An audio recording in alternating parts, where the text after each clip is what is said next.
Bloch साहब आप बात कर लीजिए। मैं बात करना चाहता हूँ। बात कर लिया, आप बात कर लिया। बिस्मिल्लाहिर्रहमानिर्रहीम। अपने सीट पर बैठ जाएं आप। थैंक यू जनाब स्पीकर साहब।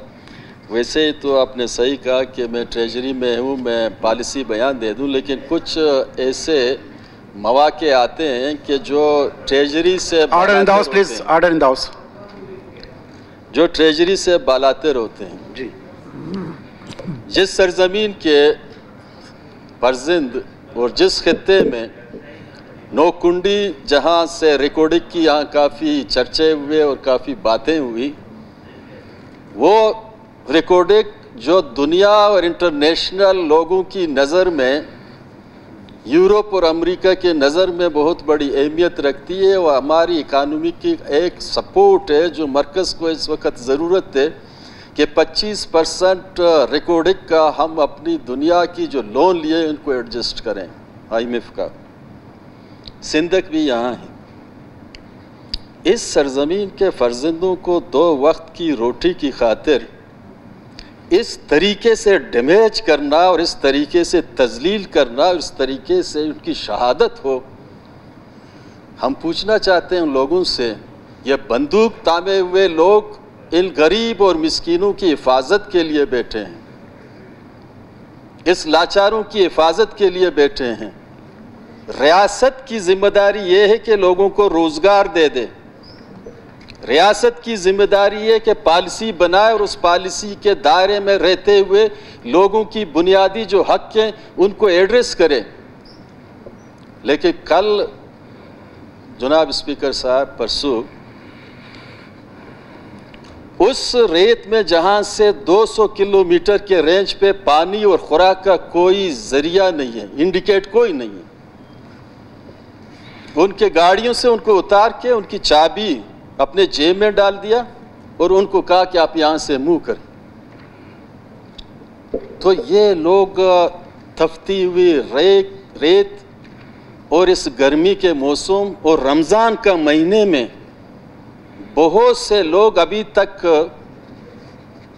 मर चुके हैं, उनका पता नहीं है। 3 बंदों की जो लाश वीडियो में जो वायरल हुई है, किस हद तक वो रेत में फिरते रहे, उनके पाँव के निशान हैं, आखिर तक उन्होंने दम तोड़ दिया। ये उनकी दम तोड़ना हमारी हुकूमत, अदारे सब के लिए एक सवालिया निशान है। वो मंशियात से बरी हुई ट्रिक नहीं थी, वो दहशतगर्द नहीं थे, वो अपनी इस मजबूरी की तहत जो जिम्मेदारी हमारी हुकूमत और रियासत की है, उस मजबूरी को हमने मद्देनज़र नहीं रखा। वो बेचारा गए बॉर्डर के उस पार, उनकी यहाँ माँ बाप रिश्तेदार इस इंतज़ार में थे कि कहीं वो वहाँ से आके हमारे लिए अफ्तारी सैरी उसकी बंदोबस्त उन पैसों से हम करेंगे। कभी कभी जनाब स्पीकर साहब हम डरते हैं बहुत से चीज़ों पे, लेकिन हमारी गलत फहमी है। मैं पूरी फोर्स की बात नहीं कर रहा हूँ,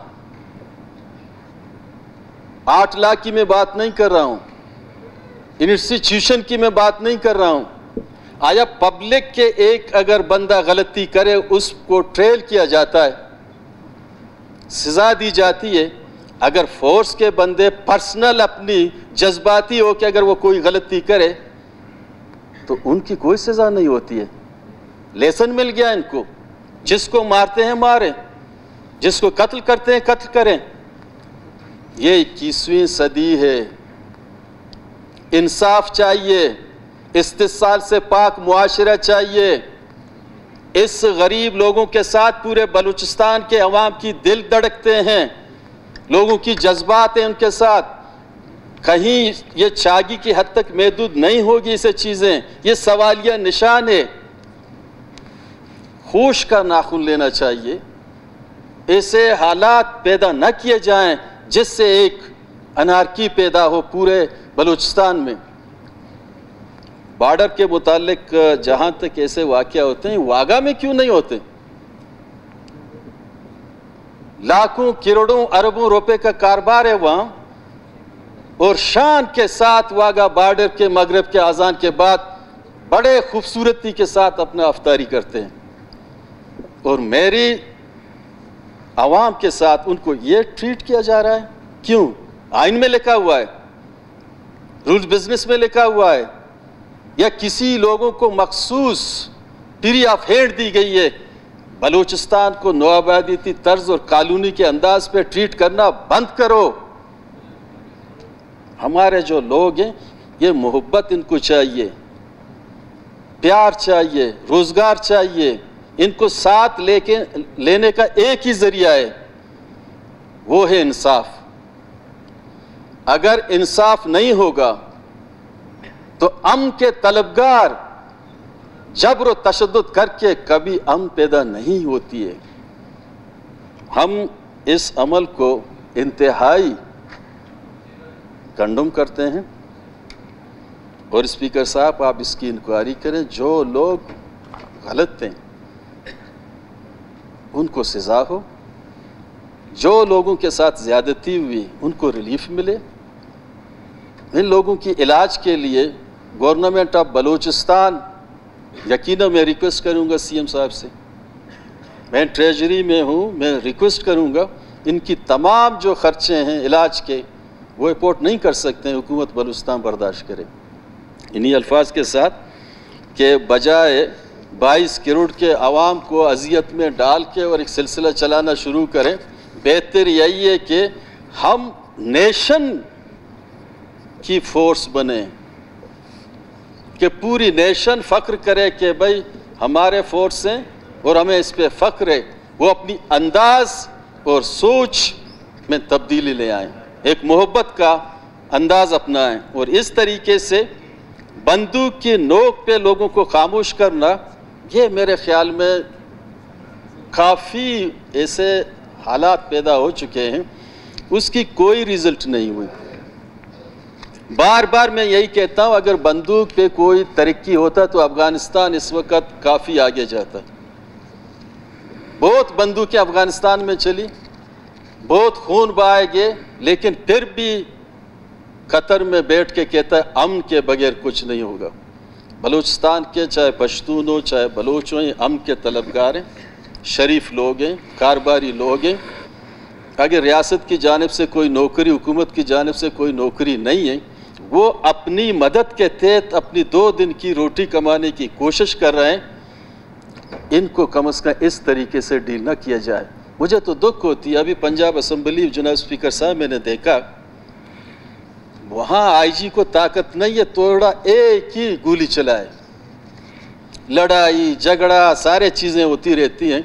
अगर ज़्यादा उनको जज्बाती हो वहाँ तो रबड़ की गोली और गर्म पानी फेंकते हैं उनके ऊपर। और हमारे साथ क्यों ऐसे हो रहा है? ये बलूचिस्तान के अवाम सवाल करता है, हमारे साथ क्यों ऐसे हो रहा है? क्यों हो रहा है? हम गुलाम हैं? हम तीसरी शहरी की हैसियत रखते हैं? इस सरजमीन के वारिस बलूचिस्तान के रहने वाले लोग हैं और ये यहाँ से कभी नहीं जाएंगे। इनके साथ रह के एक बेहतर मंजिल आप अपना सकते हैं, लेकिन इनको यहाँ से निकाल के अहमियत रिकॉर्डिंग का है, अवाम की नहीं है, लोगों की नहीं है। ज़मीन की अहमियत है, पब्लिक की अहमियत नहीं है। क्या कर रहे हैं? जनाब स्पीकर साहब, आप जिस सीट पे बैठे हुए, सीट का बहुत बड़ा ताकत है। और इस टाइम जो बैठे हुए हैं, अवाम के सारे नुमाइंदा यहाँ बैठे हुए हैं। ऐसे चीज़ों को इस असम्बली के फ्लोर से, ऐसे ज़्यादतियों को रोकना चाहिए, इंसाफ के तकाजे पूरा करने चाहिए। ये मुल्क हमारा है, सिर्फ एक तबके का नहीं है। हम इस मुल्क के रहने वाले हैं, लेकिन इज़्ज़त और वक़ार के साथ, इज़्ज़त और शरफ़ के साथ। और इज़्ज़त और शरफ़ की सरबुलंदियों को उस वक़्त हम पा सकते हैं कि इस्तिसाल से पाक एक मुआशरा हो, जिससे ये ना कहा जाए कि भाई ये तो मशकूक बलूच है। जितना बेचारा फरियाद करे, बाबा मैं सियासत भी कर रहा हूँ, कारोबार भी कर रहा हूँ, पासपोर्ट भी मेरा है, शनाख्ती कार्ड भी मेरा है, ये मशकूक है। इस तरीके से शक की कोई ज़रूरत नहीं है। حالات یہ ہیں کہ ہم نہ یہاں سے باقی کسی جگہ جا سکتے ہیں، ملک کے جو ادارے ہیں وہ ان کو بھی یہی رہنا ہے، پھر مل بیٹھ کے خوشی کے ساتھ ایک بہتر چیزوں کو ڈیزائن کر کے ایک آئینی تقاضے پہ عمل درآمد کر کے چیزوں کو لے کے ہم آگے بڑھیں، یہی اس ملک کی بہتری ہے۔ تھینک یو جناب۔ شکریہ جی۔ نسل